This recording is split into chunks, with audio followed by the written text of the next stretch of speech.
하나님 말씀 사무엘하 6장 16절에서 23절까지의 말씀입니다. 사무엘하 6장 16절에서 23절까지의 말씀 제가 봉독하겠습니다. 여호와의 궤가 다윗성으로 들어올 때에 사울의 딸 미갈이 창으로 내다보다가 다윗 왕이 여호와 앞에서 뛰놀며 춤추는 것을 보고 심중에 그를 없인 여기니라. 여호와의 궤를 메고 들어가서 다윗이 그것을 위하여 친 장막 가운데 그 준비한 자리에 그것을 두매 다윗이 번제와 화목제를 여호와 앞에 드리니라. 다윗이 번제와 화목제 드리기를 마치고 만군의 여호와의 이름으로 백성에게 축복하고 모든 백성 곧 온 이스라엘 무리에게 남녀를 막론하고 떡 한 개와 고기 한 조각과 건포도 떡 한 덩이씩 나누어 주매 모든 백성이 각기 집으로 돌아가니라. 다윗이 자기의 가족에게 축복하러 돌아오매 사울의 딸 미갈이 나와서 다윗을 맞으며 이르되 이스라엘 왕이 오늘 어떻게 영화로우신지 방탕한 자가 염치 없이 자기의 몸을 드러내는 것처럼 오늘 그의 신복의 계집종의 눈 앞에서 몸을 드러내셨도다 하니 다윗이 미갈에게 이르되 이는 여호와 앞에서 한 것이니라. 그가 내 아버지와 그의 온 집을 버리시고 나를 택하사 나를 여호와의 백성 이스라엘의 주권자로 삼으셨으니 내가 여호와 앞에서 뛰놀리라. 내가 이보다 더 낮아져서 스스로 천하게 보일지라도 내가 말한 바 계집종에게는 내가 높임을 받으리라 한지라. 그러므로 사울의 딸 미갈이 죽는 날까지 그에게 자식이 없으니라. 아멘. 생각이 바뀌면 행동이 바뀌고, 행동이 바뀌면 습관이 바뀌고, 습관이 바뀌면 인생이 바뀐다. 윌리엄 제임스라는 미국의 심리학자가 한 말입니다. 한 사람의 인격과 가치관 말입니다. 그 한 사람의 인격과 가치관은 하루아침에 이루어진 결과물이 아닙니다. 한 번 또 한 번, 하루 또 하루, 그리고 1년 또 1년이 차곡차곡 쌓여서 그것이 한 사람의 가치관과 인격으로 형성이 되어지는 것입니다. 오늘 본문 말씀에서 우리는 한 사람에게 형성되어진 가치관의 그 비극을 살펴볼 수 있습니다. 본문의 내용은 이렇습니다. 다윗이 사울을 대신하여 하나님께로부터 왕으로 세움을 받았습니다. 다윗은 언제나 마음 한켠에 하나님의 언약궤에 대한 그 부담감이 있었습니다. 하나님의 언약궤가 저 언덕 위에 있는 아비나답의 집에 계속해서 모셔져 있기 때문에 그것을 다윗은 다윗성으로 옮겨오기를 원했던 것입니다. 그래서 다윗은 그 마음에 간절히 원했던 하나님의 언약궤에 모셔오는 그 일을 이제 실행에 옮기게 되는데 너무 마음이 앞선 나머지 실수를 하고 맙니다. 하나님께서 직접 말씀해 주신 그 방법, 즉 언약궤는 레위인들이 궤에 차서 어깨에 메고 이동하게 되어져 있습니다. 그런데 다윗이 그만 그 하나님의 언약궤를 레위인들을 통해 어깨에 메고 이동했던 것이 아니라 소가 끄는 수레에다가 하나님의 언약궤를 싣고 옮겨오려고 했습니다. 처음에는 그것이 잘 되는 것 같았습니다. 그런데 나아곤의 타작 마당에 이르러서 소가 벌쩍 뛰음으로 말미암아 그 수레에 담겨져 있던 언약궤가 이제 밖으로 쏟아져 나올 뻔했습니다. 그때 여러분 잘 아시듯이 우사가 하나님의 언약궤를 지키기 위해 손을 뻗어 그 언약궤에 손을 얹어 언약궤가 떨어지는 것을 막았는데 이것을 하나님이 기뻐하시지 않으셨습니다. 그래서 하나님이 그 자리에서 우사를 치셨습니다. 그래서 그곳 이름을 베레스 우사라라고 말한다라고 오늘 사무엘하 이전의 내용에 기록이 되어져 있습니다. 다윗이 너무 큰 상심을 얻게 되었습니다. 왜냐하면 하나님의 언약궤를 모셔오고 싶은 그 마음에 그 일을 했는데 그것으로 말미암아 우사가 죽임을 당했고 하나님의 궤는 다윗성으로 들어오지 못하고 다시금 오벳 에돔의 집으로 임시 거처를 삼아 옮겨갔기 때문에 그렇습니다. 절치부심 이제 다윗이 다시금 하나님의 율법을 연구하고 되새기어서 하나님의 언약궤를 어떻게 모셔와야 할지를 확정하고 두 번째로 하나님 언약궤 이동하는 이 일을 실행에 옮기게 되어집니다.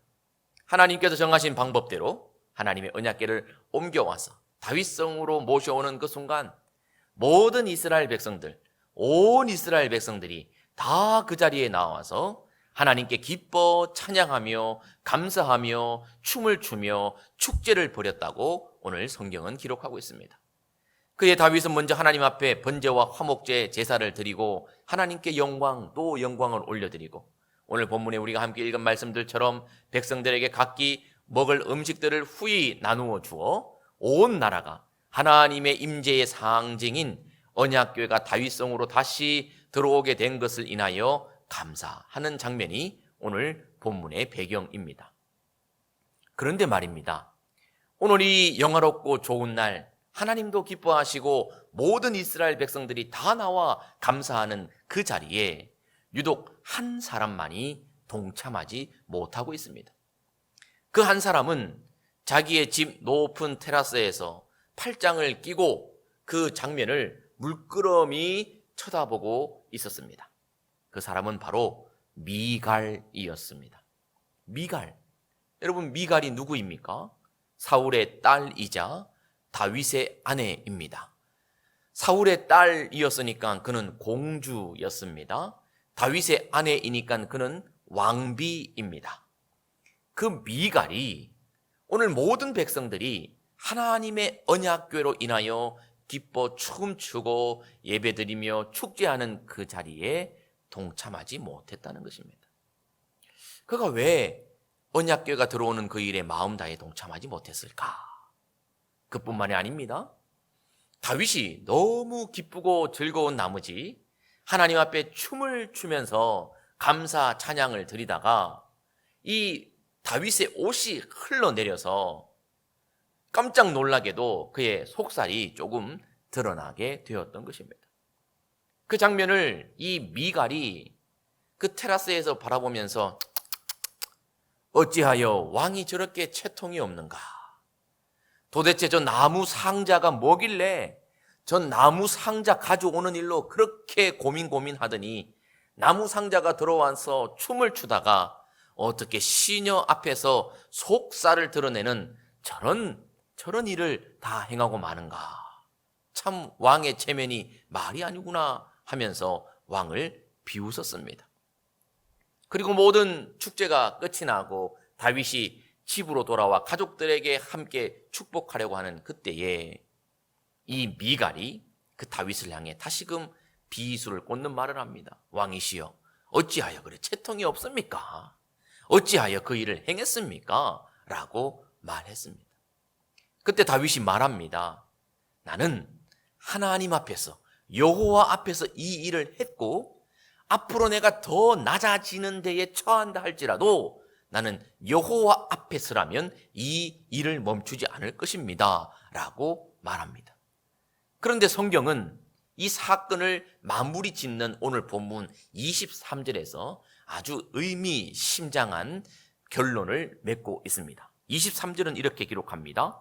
그러므로 사울의 딸 미갈이 죽는 날까지 그에게 자식이 없으니라 라고 말씀하고 있습니다.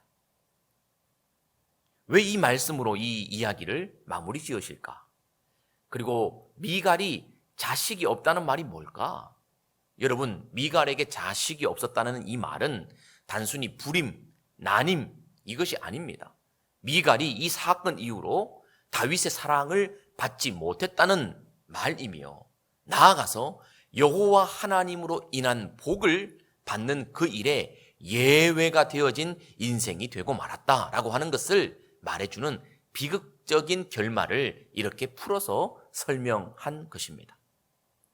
자, 그러면 이스라엘 초대 왕의 딸로서, 공주로서, 그리고 이스라엘 가장 위대한 왕 다윗의 아내로서, 왕비로서 그렇게 아름답고 행복한 삶을 다른 사람들 앞에서 살아가는 것처럼 보여졌던 미갈이 이 사건으로 말미암아 왜 비극적인 인물로 전락되고 마는가라고 하는 질문을 우리는 해봐야 합니다. 왜 그렇습니까? 그것은 서두에 말씀드린 것처럼 그의 이 행동이 있기까지, 그의 이 인격이 만들어지기까지, 그의 이 가치관이 형성되기까지 그에게 있었던 습관, 생각, 태도가 오늘 이 불행의 시초가 되는 것을 우리가 알 수 있는 것입니다. 그것이 뭡니까? 오늘 본문 말씀에서 미갈은 모든 백성들이 다 예배하는 그때에 예배의 자리에 참석하지 않습니다. 모든 사람들이 다 언약궤를 인하여 감사하고 찬양하는 그 시간에 그는 언약궤로 인한 감격이 전혀 없었습니다. 왜 그렇습니까? 그것은 그의 어린 날 하루하루, 그의 어릴 적의 1년 1년, 그의 성장기 속에서 그가 보고 배운 대로 지금 행하고 있기 때문입니다. 무슨 말입니까? 그가 사울의 딸로 그렇게 태어나 자랐지만 그는 사울, 즉 그의 아버지로부터 이 언약궤에 대한 중요성에 대해서 한 번도 배워본 적도 없고, 아버지가 언약궤를 얼마나 중요하게 여기시는가라고 하는 그 말을 들어본 적도 없고, 사울이 언약궤 앞에서 하나님의 뜻을 묻고 하나님을 만났던 그 장면을 본 적도 없었다라고 하는 그 이야기입니다. 성경은 사울 왕이 40년 동안 즉위하여 통치하는 동안에 하나님의 언약궤에 대한 목마름이 있었다고 단 한 번도 기록해 주고 있지 않습니다. 그래서 오늘 성경 말씀을 여러분 가만히 한번 보십시오. 우리가 함께 읽었던 본문 말씀의 16절, 그리고 20절, 그리고 23절 말씀에서 우리는 이 하나님의 마음을 알 수 있습니다. 이 미갈이 어떻게 해서 이렇게 되어졌고 왜 이렇게 하나님의 복에서 제외가 되는 인생이 되고 말았는가? 성경이 힌트를 줍니다. 여러분 16절, 여호와의 교회가 다윗성으로 들어올 때에 사울의 딸 미갈이 창으로 내다보다가, 20절, 다윗이 자기의 가족에게 축복하러 돌아오매 사울의 딸 미갈이 나와서 다윗을 맞으며 이르되, 23절, 그러므로 사울의 딸 미갈이 죽는 날까지 그에게 자식이 없으니라. 여러분 이 세 구절의 말씀에서 발견할 수 있는 중요한 이 단서를 여러분 지금 발견하셨습니까? 그것은 이것입니다. 바로 사울의 딸 미갈이, 사울의 딸 미갈이, 사울의 딸 미갈이라고 하는 이 표현입니다. 여러분 성령님께서 이 사무엘서를 기록하실 때 의도적으로 미갈을 묘사할 때 다윗의 아내 미갈 또는 이스라엘의 왕비 미갈 이렇게 표현하지 않고 계십니다. 의도적으로 그리고 반복적으로 미갈을 설명하실 때 사울의 딸 미갈, 사울의 딸 미갈이라고 말씀하고 있습니다. 이게 무슨 말입니까? 지금 언약궤에 대한 감격이 없고 하나님에 대한 예배의 소중함이 없고 하나님 앞에 찬양하며 기뻐 뛰는 다윗에 대한 비웃음의 이 행동, 이 태도, 이 가치는 미갈에게 하루아침에 일어난 것이 아니라 다윗과 결혼하여 형성된 것이 아니라 사울의 딸 미갈, 즉 아버지 사울에게서부터 물려받은 그 삶의 하루하루가 차곡차곡 쌓여 지금 이 미갈의 불행한 가치관으로 형성되어졌고, 사울으로부터 보고 배운 그것을 지금 행함으로 그는 여호와의 복을 받는 그 일에 제외가 되어지는 비극적인 사람이 되었다라고 오늘 우리에게 말씀해 주고 계시는 것입니다. 사랑하는 성도 여러분, 오늘 우리는 이 말씀을 나에게, 우리에게 주시는 말씀으로 받아야 할 것입니다. 무슨 말입니까? 오늘 우리는 이 미갈의 이야기를 반면교사 삼아야 하는 것입니다. 사울의 딸 미갈이라고 하는 이 표현을 우리는 눈 부릅뜨고 살펴봐야 합니다. 오늘 이 땅에 있는 부모님 세대들이 사울처럼 혹 살고 있지는 않은가? 오늘 내 삶이 자녀들에게 보여질 때에, 내 말이 자녀들의 귀에 들려질 때에, 내 행동이 자녀들에게 흘러내려갈 때 그것에 대해서 우리는 두려움이 없는가? 내 아들, 딸들이 이것 그대로 보고 배워서 그 가치관 그대로 형성되어지면 하나님과 사람들 앞에서 부끄러움이 없는 사람들로 우뚝 세워질 수 있는가? 라고 하는 것을 우리 스스로에게 질문해 봐야 한다는 것입니다. 어떻습니까? 여러분들은 자신 있으십니까? 여러분들의 언행, 심사가 자녀들에게 고스란히 물려줘도 전혀 염려가 없으십니까? 오늘 우리는 이 본문의 말씀을 반면교사 삼아야 할 것입니다. 미갈의 비극은 미갈의 잘못이 아니라 오히려 사울의 잘못임을 오늘 성경은 말해주고 있습니다. 오늘 이 자리에 아직도 결혼하지 않아서 자녀가 없는 분들이 있습니까? 여러분들은 지금 젊었을 때부터 이 말씀을 마음 깊이 새기시기 바랍니다. 그리고 여러분들을 하나님이 짝지어 주실 때에 이 말씀을 생각하시고 처음부터 정말 하나님의 생각, 하나님의 가치, 하나님의 태도로 자녀들을 잘 양육할 수 있는 은혜가 있기를 주님의 이름으로 축복합니다. 사랑하는 성도 여러분, 오늘 우리는 사무엘하 6장의 말씀을 통해서 우리에게 주시는 하나님의 음성, 보고 들은 대로 행하게 되니 오늘 너의 삶, 그것을 삼가 행하며 특별히 하나님 앞에서 어떻게 살아야 할지, 우리의 가치를 어디에 두며 살아야 할지 진지하게 질문해보며 묵상하는 귀한 하루 되시기를 주님의 이름으로 축복합니다. 기도하겠습니다. 하나님 아버지 감사합니다. 오늘 이 말씀을 나에게 주시니 감사합니다. 오늘 나의 삶 속에 하나님은 어떤 분이신지, 하나님께 예배하는 예배에 대한 내 가치는 어떻게 반응되고 있는지, 말씀과 찬양과 감사의 삶이 내 삶에서 어떻게 흘러 자녀들에게 가고 있는지 우리 스스로를 돌아볼 수 있도록 인도해 주시니 감사합니다. 내 삶의 생각, 습관, 태도 주님 고쳐져야 될 부분이 많음을 고백하오니 고쳐 주시옵소서. 그래서 나와 우리의 자녀 손들이 정말 하나님 앞에서 바른 가치, 바른 신앙으로 잘 세워질 수 있도록 도와주시고 오늘 미갈과 사울의 이 삶을 반면교사 삼아 하나님께서 기뻐하시는 삶의 생각, 행동, 습관을 만들어갈 수 있는 우리 모두가 될 수 있도록 은혜를 더하여 주시옵소서. 함께 하실 주님을 기대하며 예수님의 이름으로 기도 올리옵나이다. 아멘.